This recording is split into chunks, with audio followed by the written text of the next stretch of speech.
Good morning sa lahat! Happy Friday! Ngayon ay araw ng Biyernes, February 16, 2024 at narito ang latest weather update ngayong araw. Sa kasalukuyan nga ay northeast monsoon ang nakakaapekto sa extreme northern Luzon, samantalang easterlies naman ang nakakaapekto sa silangang bahagi ng ating bansa. Patuloy pa rin ang pag-ihip ng malamig na amihan sa bahagi ng extreme northern Luzon.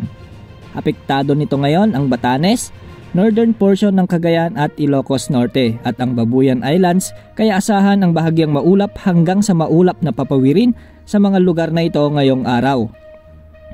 At dahil sa epekto ng easterlies din o ang localized thunderstorms, sa ibang bahagi ng northern Luzon ay makakaranas ng bahagyang maulap hanggang sa maulap na papawirin na may mga pulupulong mahinang pag-ulan at pagkidlat pagkulog sa natitirang bahagi ng Cagayan, Isabela, Quirino, Nueva Vizcaya, Kalinga, Abra, Benguet, Apayao, Mountain Province, Ifugao, Aurora, Ilocos Norte, Ilocos Sur, La Union at Pangasinan. Easterlies din ang makakaapekto sa Bicol Region, Northern Samar, Oriental Mindoro, Marinduque at Romblon. Kaya asahan ang bahagyang maulap hanggang sa maulap na kalangitan na may pulupulong mga mahihinang pag-ulan pagkidlat pagkulog sa mga nabanggit na lugar.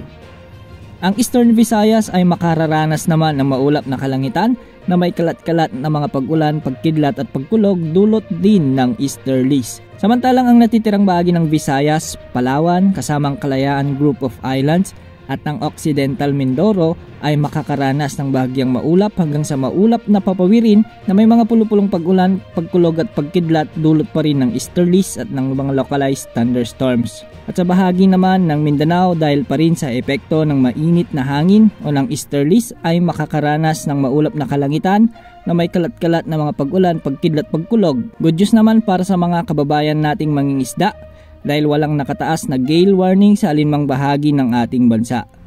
Ngunit makararanas pa rin ng silangang bahagi ng ating bansa ng katamtaman hanggang sa malakas na mga pag-alon, kaya pinapayuhan pa rin natin ang ating mga kababayang mangingisda na mag-ingat sa pamamalaot. Samantala, posible pang magtagal ang amihan sa mga susunod na linggo, ngunit hindi na ito kasing lakas ng mga nakaraang araw. Posibleng umabot pa hanggang unang linggo ng Marso ang paghihip nito, lalong-lalo na sa Luzon. Good news din dahil ayon sa latest wind forecast ng mga global models gaya ng GFS at ECMWF models, wala namang inaasang namumuong sama ng panahon o bagyo na maaring makapekto sa loob at labas ng ating bansa sa mga susunod na araw. Maging handa sa bawat oras dahil minuminuto ay nagbabago ang panahon. Ito pong weather update ng bayan, maasahan anumang panahon.